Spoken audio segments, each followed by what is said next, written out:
and some other kids asked another kid for money. So the school called the cops on him. I should have gone with my motherly instincts. I should have removed him and put him in a smaller school where they were going to monitor him and meet his needs and not have him all over the school building with 3,000 kids. They had suspended him from school, but they reinstated him.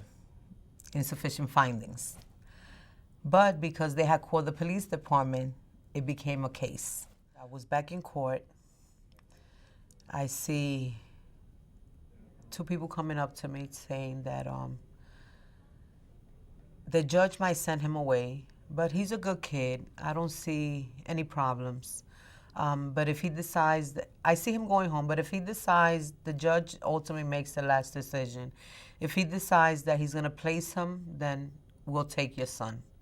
The facility is wonderful. The brochure was glossy, and I said, oh my goodness, I can't compete with that. I can't compete with these programs. A week prior to having my son there, when I spoke to him, he never fought, he never had a fight. He said, Mom, they jumped me. So safety became an issue. His belongings they robbed him from his belongings.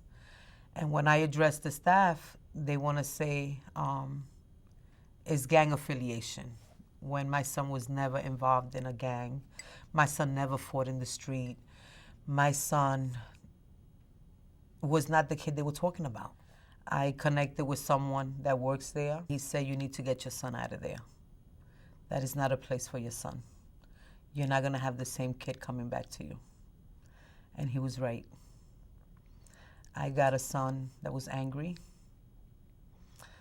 that lost respect for me as a parent. And I wanted to know why.